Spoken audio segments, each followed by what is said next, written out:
জয়গুরু। ওং শ্রী পরমাত্মনে নমঃ। সকলকে জানাই শুভ শারদীয়ার শুভেচ্ছা, অভিনন্দন এবং যথাস্থানে প্রণাম।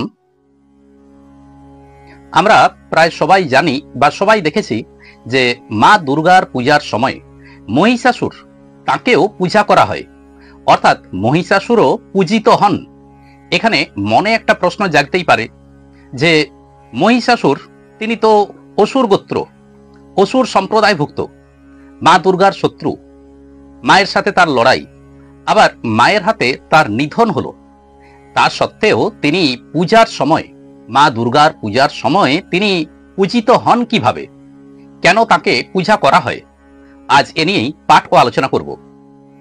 এখানে প্রথমেই আমাদেরকে জানতে হবে যে এই মহিষাসুর প্রকৃতপক্ষে কে। যদিও মহিষাসুরের জন্ম রহস্য বা তার ক্রিয়াকলাপ ইত্যাদি সবকিছুই সমস্ত গ্রন্থে যে একই রকম ভাবে বর্ণনা রয়েছে এমনটা কিন্তু নয়। বিভিন্ন গ্রন্থে ঘটনাগুলো সামান্য ইতর বিশেষ একটু পরিবর্তন করা আছে। যাই হোক, এখানে আমি অনুসরণ করেছি বামন পুরাণ, মার্কণ্ডেয় চণ্ডী, দেবী ভাগবত এবং কালিকা পুরাণ। পুরাণে বলা আছে এই মহিষাসুর হলেন রম্ভাসুরের পুত্র এবং মহর্ষি কশ্যপের প্রপুত্র। শাস্ত্রে বলা আছে, পুরাণে বলা রয়েছে, দৈত্য জননী দনুর দুই পুত্র রম্ভ এবং করম্ভ। দনু একদিন তাদেরকে নির্দেশ দিলেন যে স্বর্গ মর্ত জয় করতে হবে। এতে রম্ভ বুঝেছিলেন যে স্বর্গরাজ্য যদি জয় করতে হয় বা স্বর্গ মর্ত জয় করতে হয় তাহলে কোনো উচ্চ স্তরের দেবতার আশীর্বাদ ছাড়া এটি কিন্তু সম্ভব নয়। তাই তিনি সিদ্ধান্ত নিলেন যে তারা দু ভাই মিলে তারা তপস্যা করবেন। নদীর তীরে অগ্নিকুণ্ড জ্বালিয়ে রম্ভ তপস্যা করতে লাগলেন, আর করম্ভ এক বুক সমান জলে নেমে তিনি তপস্যা শুরু করলেন। এই দুই ভাইয়ের কঠোর তপস্যা দেখে দেবরাজ ইন্দ্র চিন্তিত হয়ে পড়লেন। তখন তিনি কুমির রূপ ধারণ করে জলের মধ্যে করম্ভকে বধ করলেন। ভাইয়ের মৃত্যুতে রম্ভ অত্যন্ত দুঃখিত হলেন, এতটাই বিষণ্ণ হয়ে পড়লেন যে তিনি চিন্তা করলেন যে নিজ প্রাণ তিনি ত্যাগ করবেন, নিজ প্রাণকে তিনি আহুতি দিয়ে দেবেন। ভগবান ব্রহ্মা ব্যাপারটা বুঝলেন, তিনি রম্ভের এই তপস্যায় সন্তুষ্ট হয়ে তাকে দর্শন দিলেন। ভগবান ব্রহ্মা তাকে বোঝালেন যে এই আত্মাহুতি, প্রাণ বিসর্জন দেওয়া এক মহাপাপ। যাই হোক, আমি তোমার তপস্যায় সন্তুষ্ট হয়েছি, তুমি বর চাও। রম্ভ তখন বর চাইলেন। রম্ভ বললেন যে আমি যেন ত্রিলোক বিজয়ী এক পুত্র লাভ করতে পারি। রম্ভাসুর বর প্রাপ্ত হলেন। মনের মতো বর পেয়ে তিনি ফিরে আসছেন। আসার সময় পথে একটি স্ত্রী মহিষ দেখতে পান।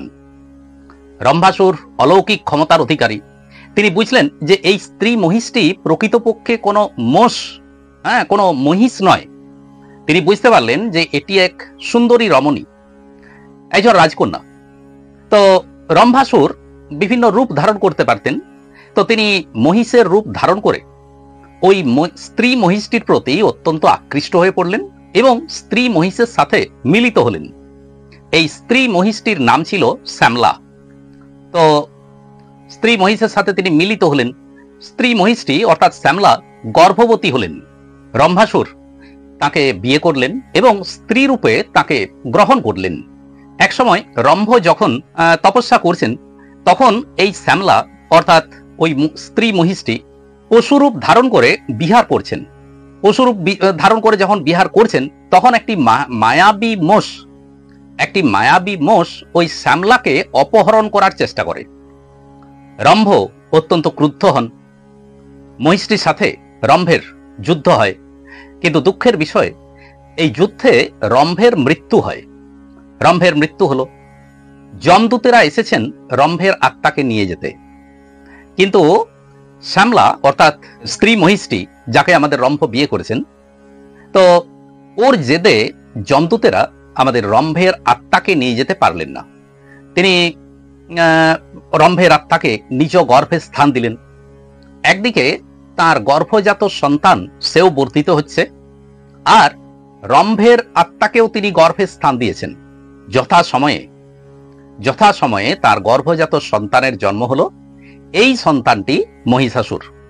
ছোটবেলা থেকেই মহিষাসুরের দুর্দণ্ড ক্ষমতা, দুর্দণ্ড তার প্রতাপ, আর শ্যামলা যে রম্ভের আত্মাটিকে তিনি গর্ভে স্থান দিয়েছিলেন সেই আত্মাটি রক্তবীজ নামে জন্মগ্রহণ করলেন। শ্যামলা যখন মহিষ রূপ ধারণ করেছিলেন তখন মহিষাসুর গর্ভজাত হয়েছিলেন। সেই কারণে মহিষাসুর তিনি মহিষ রূপ ধারণ করতে পারতেন।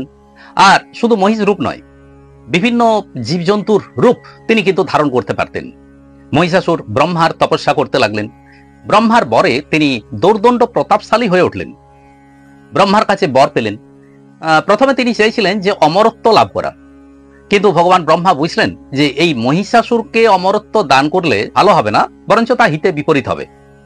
যে কারণে তিনি অমরত্ব দিলেন না, বরং মহিষাসুরকে বললেন যে দেখো, কোনো পুরুষ তোমাকে বধ করতে পারবে না, কোনো পুরুষের হাতে তোমার মৃত্যু হবে না। আর মহিষাসুর জানতেন যে স্ত্রীলোকেরা তারা দুর্বল, তাদের পক্ষে আমাকে বধ করা সম্ভব নয়। তাই স্ত্রীলোকদের ব্যাপারে তিনি যথেষ্ট তাচ্ছিল্যই করতেন। যে কোনো পুরুষ যদি মহিষাসুরকে বধ করতে না পারেন তো একটা স্ত্রীলোকের পক্ষে এটা অকল্পনীয় একটা ব্যাপার। মহিষাসুর অত্যন্ত দুর্বৃত্ত পরায়ণ হয়ে উঠলেন। একদিন তিনি ঋষি কাত্যায়নের যজ্ঞস্থলে প্রবেশ করেন। এক মহিলার রূপ ধারণ করে, এক সুন্দরী নারীর রূপ ধারণ করে তিনি ঋষি কাত্যায়নের আশ্রমে প্রবেশ করেন। তো সেখানে কাত্যায়নের এক শিষ্যকে আকৃষ্ট করেন, আর তারপর তাকে আকৃষ্ট করে তিনি ওই দ্রব্য যজ্ঞগুলোকে মহিষাসুর ভক্ষণ করেন। ঋষি কাত্যায়ন ব্যাপারটাকে বুঝতে পারলেন। ঋষি কাত্যায়ন তখন তাকে অভিশাপ দিলেন, মহিষাসুরকে অভিশাপ দিলেন যে তুমি নারীর হাতেই নিহত হবে। কিন্তু মহিষাসুর সেদিন ব্যাপারটাকে বুঝতে পারেননি। তিনি প্রচন্ড হেসেছিলেন, উচ্চ হাস্য, অট্টহাস্য করেছিলেন।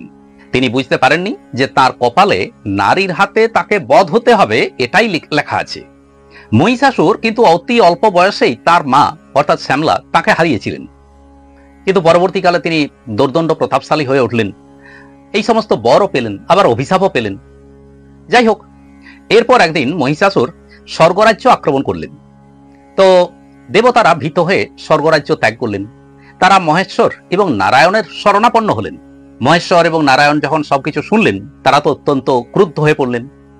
তাদের ত্রিনয়ন থেকে ক্রোধাগ্নি নির্গত হলো। ভগবান ব্রহ্মা তিনিও ক্রুদ্ধ হলেন, তারও ত্রিনয়ন থেকে ক্রোধাগ্নি নির্গত হলো।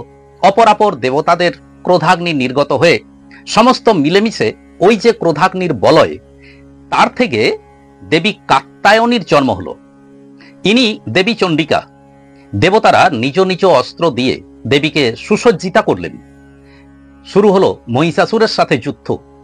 তো ঘোর যুদ্ধ। সেই যুদ্ধে মহিষাসুরের মৃত্যু হলো। মহিষাসুরের মৃত্যু হলেও তিনি দেবীর চরণতলে স্থান পেলেন। আর রক্তবীজের সাথে মা কালীর লড়াই হলো, যুদ্ধ হলো। যুদ্ধে রক্তবীজের মৃত্যু হলো। কালিকা পুরাণে ঘটনাটিকে আরেকটু অন্যভাবে বলা আছে, সামান্য একটু ইতর বিশেষ রয়েছে। সেখানে বলা আছে 3 কল্পে দেবী মহামায়া এই মহিষাসুরকে বধ করেন। তৃতীয় কল্পে মহিষাসুর দেবী ভদ্রকালীর কাছে এই অসুর প্রবৃত্তি থেকে মুক্ত হয়ে যোগ্য ভাগের অধিকার চেয়েছিলেন, কিন্তু দেবী তাতে অস্বীকার করেন। দেবী অস্বীকার করলেন। তবে এখানে দেবী বললেন যে মহিষাসুর তিনি দেবীর চরণতলে স্থান পাবেন, আর দেব, গন্ধর্ব, দানব, মানব সকলের পূজিত হবেন। দেবীর ইচ্ছায় উগ্রচণ্ডা, ভদ্রকালী ও দুর্গা রূপের পূজার সময় মহিষাসুর দেবীর সাথে পূজা পেতে লাগলেন। এইভাবে মহিষাসুর দেবীর বরেই পূজা পেতে লাগলেন। আজ এই পর্যন্তই। আসুন এবার শ্রী ভগবানের মহামন্ত্র জপ করি। হরে কৃষ্ণ কৃষ্ণ কৃষ্ণ হরে হরে, হরে রাম রাম রাম হরে হরে। নমস্কার।